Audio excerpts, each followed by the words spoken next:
Bonjour, bonsoir tout le monde. Ici Roman. J'espère que tout va pour le mieux chez vous. Alors moi, vous savez, c'est toujours un plaisir d'être avec vous pour vous présenter de nouvelles vidéos en lien avec notre étude restitution de notre héritage. Alors, la bonne nouvelle, c'est que, je veux dire, peut-être une bonne nouvelle et il va y avoir une nouvelle étude, mais aujourd'hui, on termine avec l'étude de restitution de notre héritage. OK? Là, c'est la dernière vidéo en réalité. La semaine prochaine, je vais faire un petit résumé de tout ce qu'on a vu durant cette étude de restitution de notre héritage. Mais en réalité, là, c'est la fin, là. OK? Donc, on va commencer avec une nouvelle étude. Là, je suis déjà en train de préparer avec le Saint-Esprit cette étude pour le bonheur de chacun de vous. Alors, bienvenue, content de vous revoir. Et puis, on va attaquer la 38e vidéo. C'est ça, sur l'étude de restitution de notre héritage. Alors, bienvenue encore une fois et puis bon visionnement. Les productions Le Bouclier présentent Rééducation. Rééducation est une émission qui se veut spirituelle, sociale et musicale. C'est un espace où certains concepts depuis longtemps établis seront remis en question. C'est un espace où la parole de Dieu a la priorité absolue sur les traditions, les interprétations et l'incrédulité. Merci pour vos prières sincères. Nous vous aimons, mais Dieu vous aime encore plus. Maranatha, Maranatha.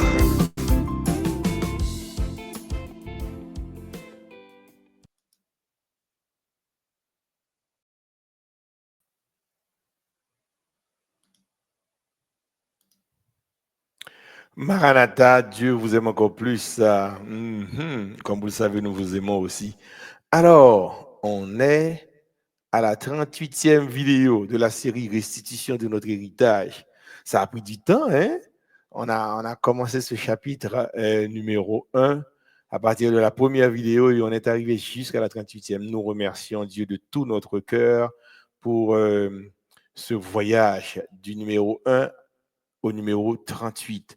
C'est extraordinaire. Dieu est tout puissant, chers amis. Dieu est capable de faire des choses extraordinaires dans notre vie. Alors, qu'est-ce que nous avons pour vous, ou bien qu'est-ce que Dieu a pour vous aujourd'hui? On va voir. On a d'abord les versets de base, Exode 22, verset 1, 7, 9, et puis Luc 10, verset 19, que vous connaissez très bien. Quelques rappels et mises en contexte à propos de la dernière vidéo qu'on a vue. Euh, Comme nous pouvons le remarquer, distinguer les actions du diable et des miracles de Dieu n'est pas tout à fait facile. Ce n'est pas du tout simpliste. Nous devons être très attentifs et être dans un état métacognitif élevé, comme on l'a vu par rapport à l'étude de la parole de Dieu. Autrement dit, si ou pas comprendre la parole de Dieu bien ou pas décider pour étudier, eh bien, on va prendre un faux miracle. Même quand par un canal, un miracle est accompli, nous devons malgré tout être très prudents. La fidélité envers Dieu est prioritaire face à l'apparence d'un miracle. C'est pas miracle là pour eux, non? C'est pour canal le canal qui est utilisé pour le miracle. Est-ce que ce canal est connecté à la parole de Dieu? Est-ce que le canal a une bonne intention? Et ça, la vie du canal, comme on parle de canal, nous comprenons, c'est moun. Moun nous qui paraît qui impose moun des mais au moins qui dit au nom de Jésus, c'est moun ça le canal là. Donc, est-ce que canal ça, il connecte à Paul bon Dieu? Est-ce que canal ça, il on vit qui connecte à parole bon Dieu. Est-ce que canal sa parole en bouche li refléter parole bon Dieu? Tout ça important faut le garder yo. Non, c'est pas juste miracle ouais fait et puis boum, ouais mon te mourir et puis lever ou dit bon puisque canal ça on monte mourir lever et même canal ça son canal qui connecte avec bon Dieu. Non, non, non, non. Et je vis sortir de la bouche du dragon et de la bouche de la bête et de la bouche du faux prophète trois esprits impurs semblables à des grenouilles car ce sont des esprits de démons qui font des prodiges, nous comprenez? Il y a un paquet d'esprits démons sur la terre. Ou t'es là, on est comme d'ado, soi-disant pasteur, théologien, docteur en théologie, et évangéliste, ou bien, bah, on est laïque. Nèg a pas posé des mains, moun a tombé, miracle a fait, moun a guéri, et moun a ressuscité. Et pour penser que c'est pas mon Dieu, non, ça n'a rien à voir avec les choses de Dieu. C'est des faux prophètes. Ça dit ennemi envoyé des esprits impurs.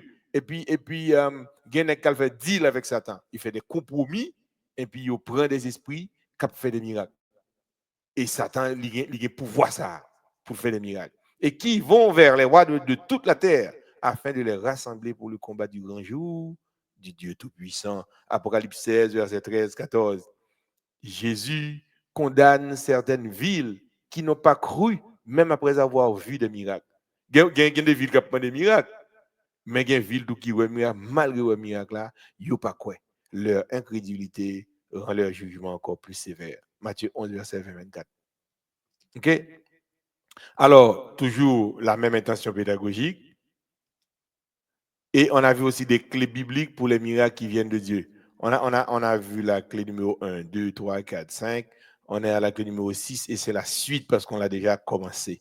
Alors, c'est toujours la même question. Comment discerner les actions du diable, des miracles de Dieu? Clé numéro 6, c'est la suite.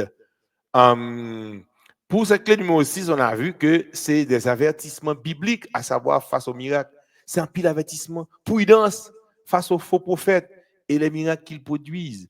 Le rejet du message de Dieu malgré la réalisation de vrais miracles. Discerner le vrai miracle par ses fruits et sa cohérence avec la Bible. Ne pas réduire la foi aux signes, mais il faut ancrer la foi à sa nourriture principale qui est la parole de Dieu. Nous comprenons, ceux qui sont des canaux pour des miracles risquent aussi d'être rejetés par Jésus. À un certain moment, Jésus vous dit que non, non, non. Il dit, mais Jésus, maître, n'avons-nous pas fait des miracles en ton nom? Il dit, non, non, je ne vous ai jamais connu. Discerner le vrai miracle par ses fruits et sa cohérence avec la Bible. Tenez ça. Discerner n'est pas chose facile. Cela n'a absolument rien à voir avec nos connaissances humaines. Nous comprenons? Pour discerner, oui, le discernement, ça va gagner avec la connaissance humaine ou non. Et on a beaucoup parlé de ça. On a comparé avoir des connaissances humaines et puis des connaissances spirituelles. Ce n'est pas la même chose. C'est pas la même chose. Ou quand un docteur en théologie, j'ai bien dit, hein, tu peux être un docteur en théologie et pour pas de connexion spirituelle. Mais là, tu as la connaissance théologique, tu connais ta Bible, tu es capable de communiquer extraordinairement bien, mais ou pas de connexion spirituelle. La connexion spirituelle, mais c'est avec l'esprit, c'est l'esprit. C'est ton esprit que tu dois nourrir pour avoir la connexion spirituelle. Et puis tu dois te soumettre à la volonté de Dieu. Vous pouvez être un génie en maths, physique et chimie, par exemple, pour la planète Terre, mais vous vivez sans discernement. Nous comprenez? La raison est simple, parce que toutes les connaissances humaines font partie de la dimension mentale de l'homme, tandis que le discernement se fait par l'esprit. Ouais, nous faisons ce deal là. Amen. C'est l'esprit que Dieu a mis en nous. Savoir discerner, ça implique directement nourrir son esprit par la seule nourriture qui est la parole de Dieu. Gros parole, oui. Pour nous discerner, c'est l'esprit nous qui nous nourrir, et puis nous, l'esprit ne peut pas nourrir à quelqu'un d'autre bagaille. Ce n'est pas qu'être grimace, nous regarder dans la télévision et pas nourrir l'esprit, nous.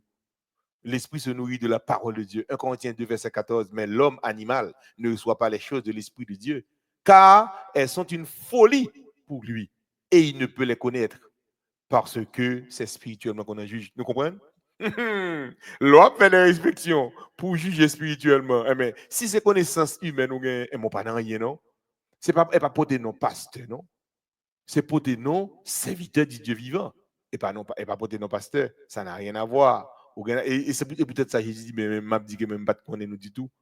Non, parce que quand tu agis quand tu agis par le mental ou bien par le physique, à ce moment-là, au contact d'une base, c'est qu'on vient tourner un homme animal. C'est mental avec physique ou bien, tu n'as pas la partie spirituelle.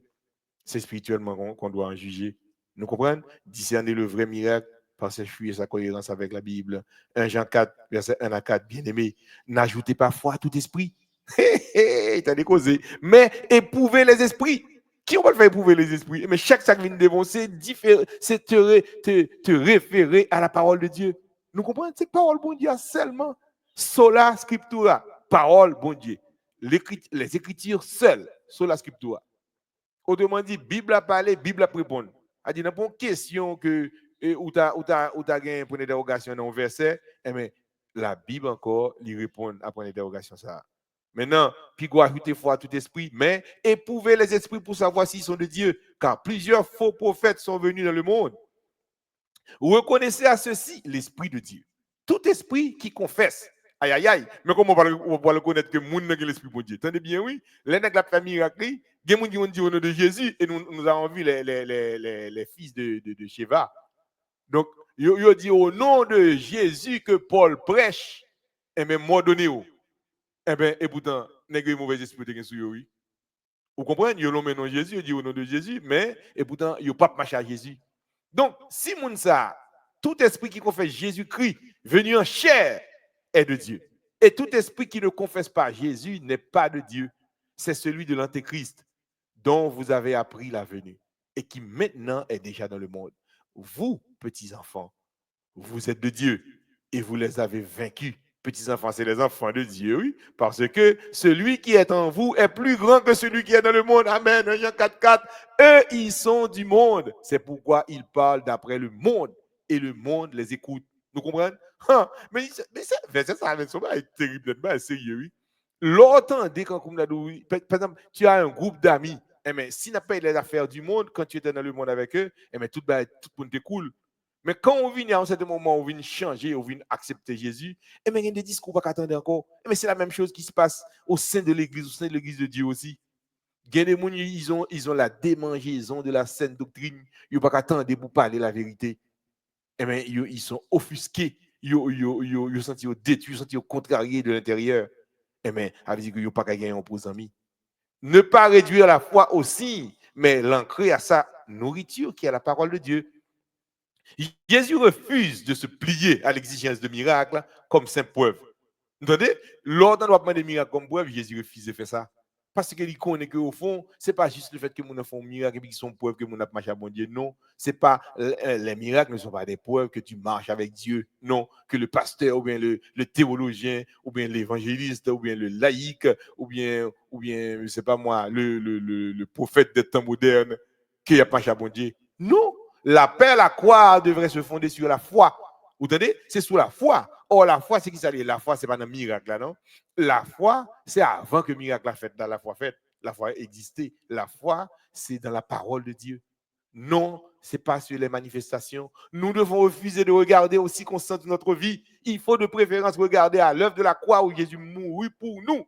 La foi doit se baser uniquement sur ce que dit la parole de Dieu, mais non pas sur ce que nous voyons ou bien ce que nous touchons ou nous ressentons. Si on est déjà capable de toucher, de voir ou de ressentir, alors, mais ce n'est pas la foi.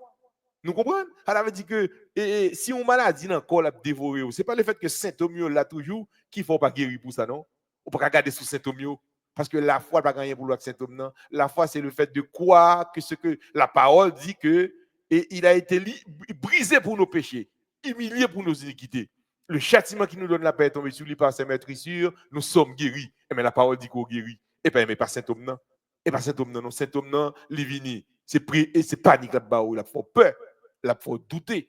C'est ça, Saint-Homme, non fait. Jésus lui dit, dans Jean 4, verset 48-51, si vous ne voyez des miracles et des prodiges, vous ne croyez point. L'officier du roi lui dit, Seigneur, descends avant que mon enfant meure. Va, lui dit Jésus, ton fils vit. Et cet homme crut à la parole que Jésus lui avait dite. Et il s'en alla. Comme déjà il descendait, ses serviteurs venaient à sa rencontre, lui apportèrent cette nouvelle. Ton enfant vit. Il leur demanda à quelle heure il s'était trouvé mieux. Et ils lui dirent, hier à la 7e heure, la fièvre l'a quitté. Le père reconnut que c'était à cette heure-là que Jésus lui avait dit, ton fils vit. Et il crut, lui et toute sa maison. Vous entendez? Il s'est fait parole, bon Dieu, à confiance. Mais il pas devant Timoun, non. Il pas de compte ce qui passe, non. Dans tête Timoun toujours malade. Mais il fait pas le bon Dieu à confiance. Donc ça veut dire que c'est pas si qui fait d'abord qu'il faut croire, mais tu dois croire d'abord dans la parole et puis les signes s'en suivent. Nous comprenons? Signes viennent après, c'est la parole de Dieu d'abord puis les signes suivent. Ne pas réduire la foi aussi, mais l'ancrer à sa nourriture qui est la parole de Dieu. Le message chrétien doit être christocentrique, nous comprenons? Le barycentre, ça veut dire que le centre même du milieu chrétien n'est pas le miracle, mais c'est la croix, la résurrection et l'élévation de Jésus au ciel, à la droite de son Père, où il intercède pour nous, pour toi et moi. 1 Corinthiens 1er, verset 22-23. Les Juifs demandaient des miracles et les Grecs cherchent la sagesse. Nous prêchons Christ crucifié, scandale pour les Juifs et folie pour les païens. Bon, tu folie pour les païens. Beaucoup là, ou prêcher Christ là, c'est folie pour un paquet de monde qui est dans l'église, oui. Parce que ça, tu penses, c'est pas ça. Je pense que tu as utilisé Christ de n'importe quelle façon pour faire business avec lui, pour gagner views sur Internet, pour gagner pile views et pour faire l'argent avec YouTube. Nous comprenons? Non! On va pas utiliser Jésus comme ça. Il a fini par découvrir toutes choses cachées, il a fini par découvrir. Les choses cachées seront à nu et à découvert. Mais puissance de Dieu. Tu vois? Cette parole, ce Jésus, c'est comme une puissance de Dieu et sagesse de Dieu pour ceux qui sont appelés, tant juifs que grecs. Alors, ceux qui sont des canaux pour des miracles risquent aussi d'être rejetés par Jésus. Alors, n'est qu'à faire miracle, je dis, pas si par là, il y a pillé sous, il pousse pour tomber sous l'eau et pour trembler, pour ça, qu'on parle en langue, on fait paquet de baïonnettes, paquet de démonstrations.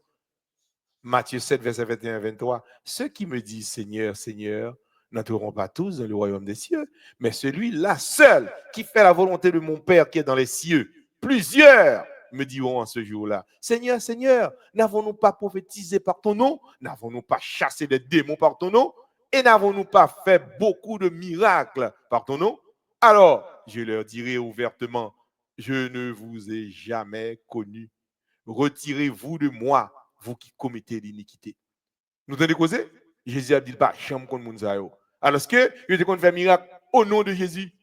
Il a fait miracle au nom de Jésus. Jésus que prêche Paul, il a fait miracle au nom de Jésus. Et bien, ça veut dire que nègre c'était point à prendre qu'un diable pour te faire miracle. C'est pas l'autre bagarre encore. Nous comprenons? Et les Haïtiens comprennent qu'est-ce que je veux dire là. Il y a le point, il y a le compte divino, il y a le cas Satan pour faire des miracles parce que Satan a pouvoir ça. Il va un peu là-dedans pour faire moun mourir, lever, guérir moun. Mais nous même qui nous pas consulter, nous ne consultons pas la parole de Dieu et puis nous croyons miracle ça. Conclusion. D'après la parole de Dieu, tous les miracles ne sont pas divins. Et les preuves souvent exigées ne remplacent pas la foi. Car dès qu'on est capable de toucher ou de voir, ce n'est plus la foi. Tout doit être fondé sur la vérité biblique. Nous comprenons? Les croyants sont fortement appelés à exercer un discernement spirituel. Il faut qu'on teste les esprits, à examiner le caractère et la doctrine des canaux. Il faut analyser la doctrine Nexayo. Capdou a fait des miracles, il a prié pour imposer des mains pour jouer une guérison. Tu sais qu'est-ce qui est plus terrible là-dedans, c'est que là, une guérison ennemie, on sent tout guéri pour de vrai, oui, mais il va y avoir des conséquences au avenir. N'importe 2-3 ans après que ce n'est pas ton bon miracle qui t'est. Ou pas sentir des symptômes, ou peut-être qu'on a même parti même. Ou quand même des problèmes et au niveau psychique, au niveau psychologique, ou des problèmes. Parce que ce n'est pas un bon miracle et pas un bon miracle. Donc, il faut examiner les esprits. Et puis, à un certain moment, il faut les examiner, le caractère et la doctrine des canaux par lesquels des miracles se réalisent et surtout à garder le cœur et l'esprit ancrés dans la parole de Dieu. Béni soit l'Éternel. Alors, c'est la dernière vidéo. Bon, on va dire, la semaine prochaine, je vais faire un résumé de toute l'étude, restitution de notre héritage, mais en réalité, ça, c'est la 38e. Et puis, on va dire quasiment, c'est la fin. Et on se prépare pour la nouvelle étude. Pas nos titres là encore, hein. Ça va être extraordinaire comme étude. Préparez-vous à recevoir de la part de Dieu et de nouvelles instructions. Alors, c'était un plaisir. Alors, bon visionnement de cette vidéo. Il faut partager la vidéo avec d'autres personnes. Et puis, le rendez-vous, c'est pour la semaine prochaine. D'ici là, que Dieu vous bénisse. Et puis, même bon Dieu sous nous. Maranatha.